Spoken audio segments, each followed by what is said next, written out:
So where are we at?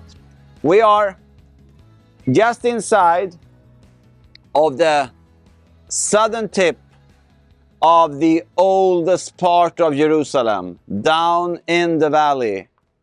And this is the pool of Siloam. They are not sure if it's the same pool that is mentioned in the Old Testament, but it's for sure the pool in the New Testament, and perhaps it's the same.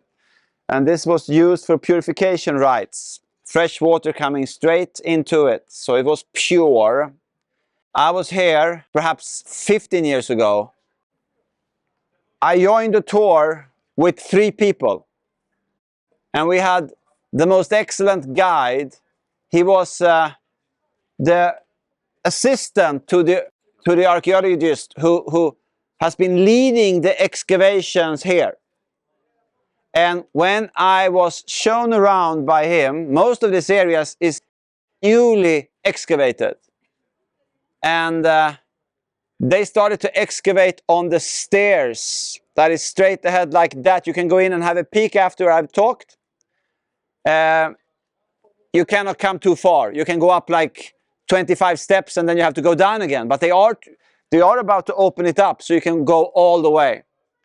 And what he said was that 2,000 years ago, you came here 3 times a year as a pilgrim, right? To celebrate the feasts if you were a law-abiding Jew. And we have this text, of course, about, Joseph and Mary coming up with Jesus when he was 12 years old. Well, that was, of course, not the only time they went up. That was, as it seems, their regular habit as a law-abiding Jew to come up to Jerusalem 3 times a year. And now, very shocking, in those days, no cell phones, right? So, how would you communicate with people that you for sure wanted to meet, your friends, your relatives, that came from other villages? I mean, you knew approximately when you would arrive here, but in those days, the layel was not 1 hour or 2. The layel was perhaps 1 or 2 days, back and forth. So how would you know where to meet? In our days and age, it's very easy. In those days, harder. So what he said was that just picture this pool of Siloam. It was big. It was right at the entrance to the city. This was the main way you ascended up to the Temple Mount. When you go in there, you can see pictures that are depicting the pool, very beautiful. Beautiful surroundings here, paved stone and all that. Hundreds, if not thousands of people every day around there, especially around the feasts. And you will also see those pictures depicting how the road went up through partly stairs all the way up, like a majestic passage, helping you to ascend up to the Temple Mount. It was broad. Hundreds, if not thousands of people every day, especially around the feasts, walking up. So this would be the normal place to meet. And therefore he said that they have found out that if you did not know where to meet, if you came from Nazareth, for example, and someone else came from Bethlehem, and you were part of the same, you knew each other, you were relatives, and you wanted to meet here for the first time in half a year perhaps, then you would meet here at the pool of Siloam. So you would go here regularly. If you arrived to Jerusalem, you would go here regularly, several times a day, to check if your relatives have arrived. Wasn't that pretty smart? Then you had a meeting place. And that also testifies to the significance of this place 2,000 years ago.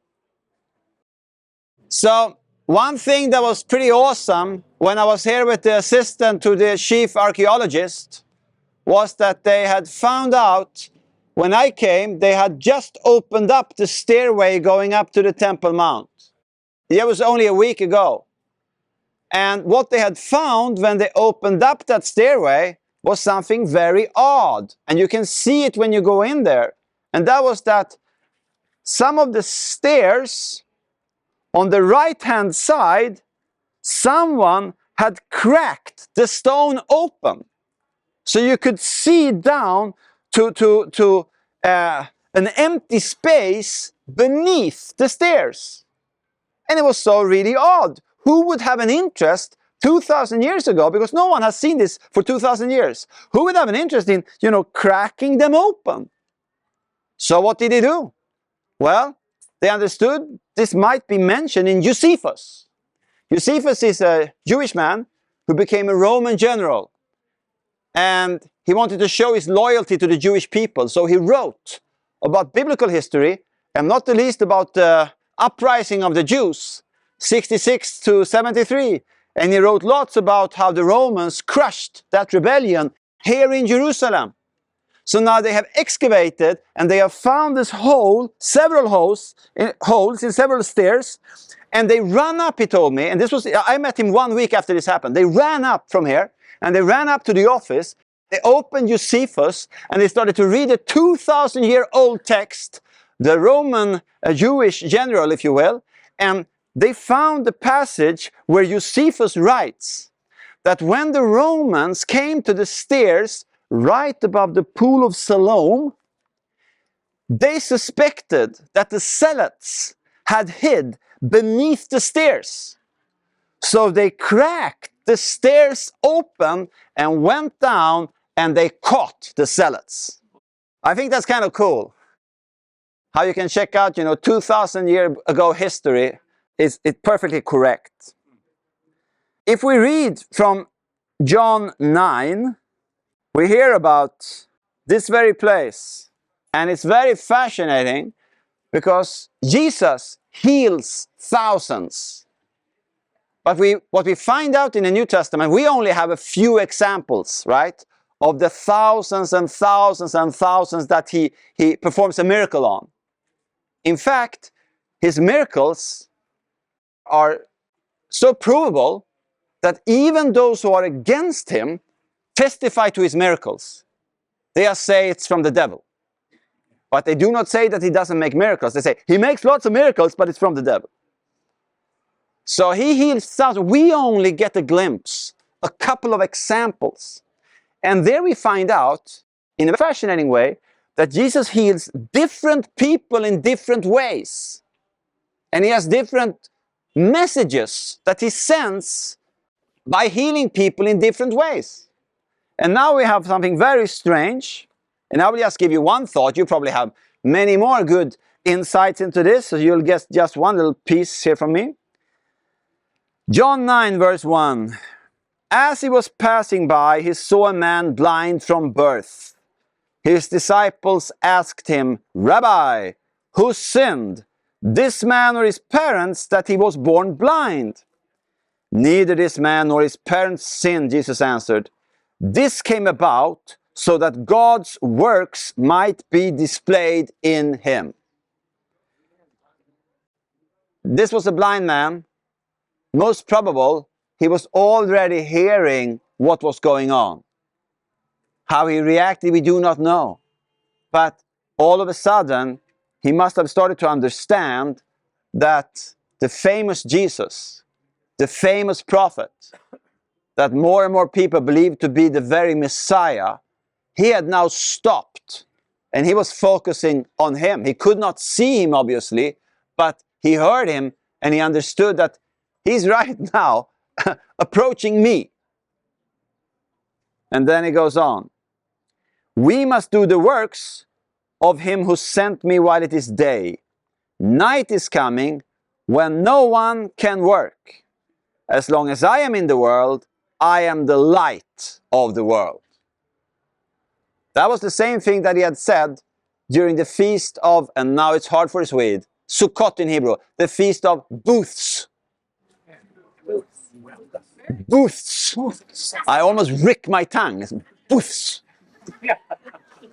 Anyways, During that feast, Josephus, the same general, Roman Jewish general, he testifies to that during the feast of booths, they erected two 25-meter poles in the courtyard of the women leading to the temple, 25-meter tall. Under each of these poles that were 25 meters tall, they had a jar containing 15 liters of oil. So 60 liters under every pole.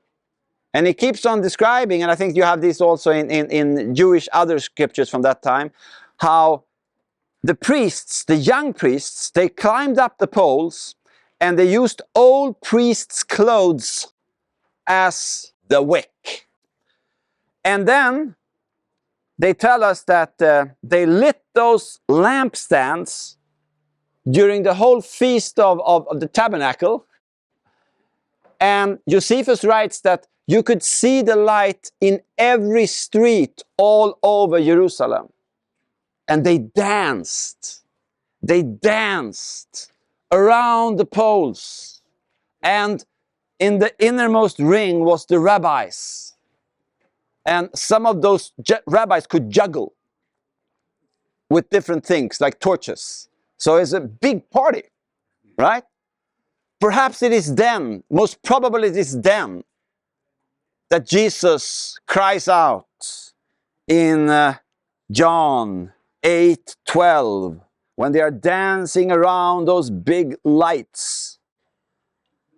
Jesus spoke to them again, I am the light of the world. Anyone who follows me will never walk in darkness, but will have the light of life. So he connects to that in the chapter that follows after it in John 9.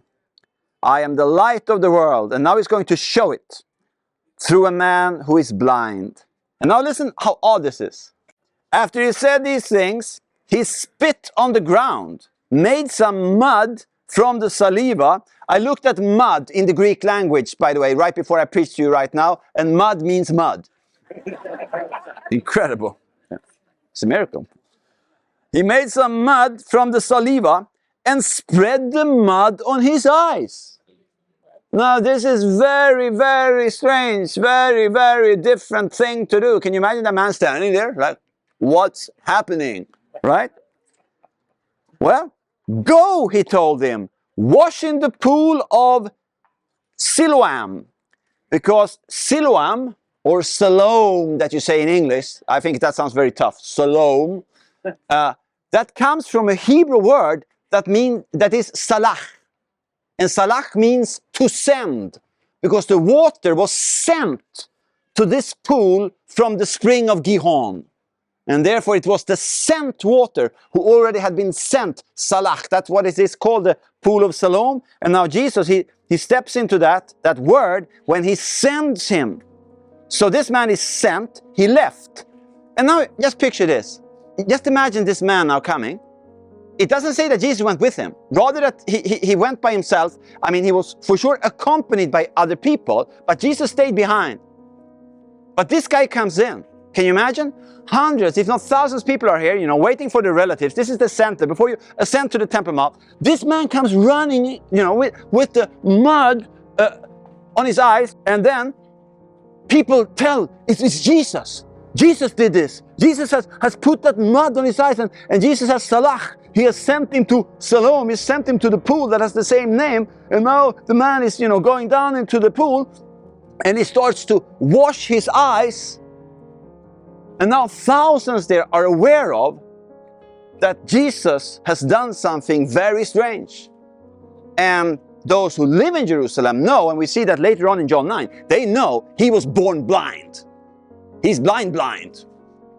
He's always been blind. And they tell others that.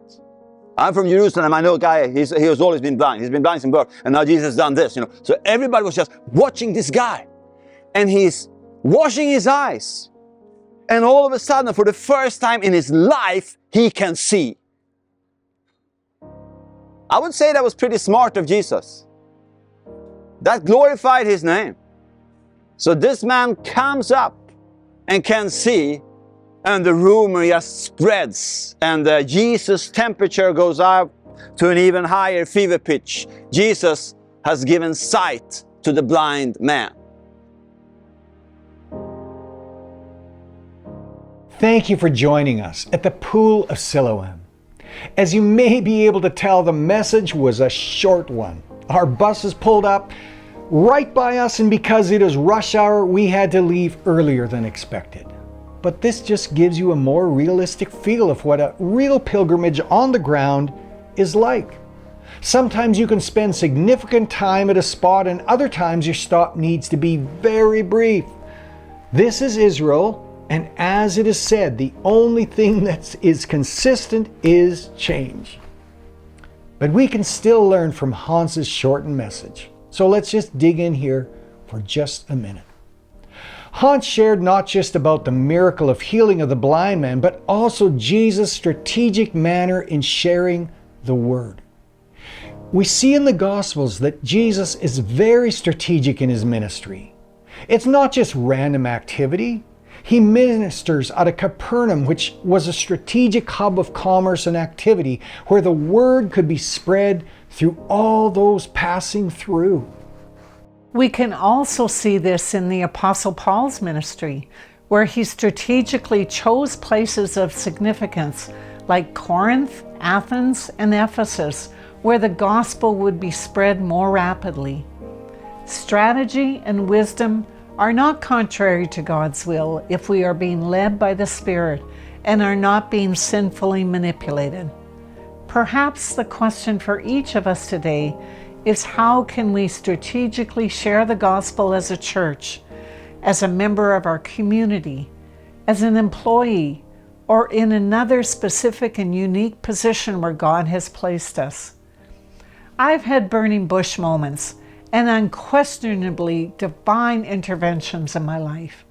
But I also say that God more often leads me by spreadsheets. I used to berate myself for that until God reminded me that He is the God of extraordinary miracles, but He is also the God of wisdom and strategy, as we see in the lives of Jesus and Paul.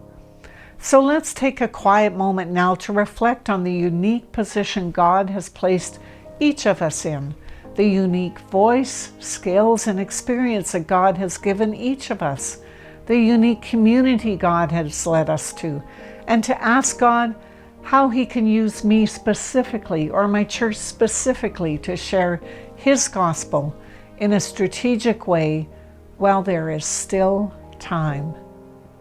Let's quietly consider this now.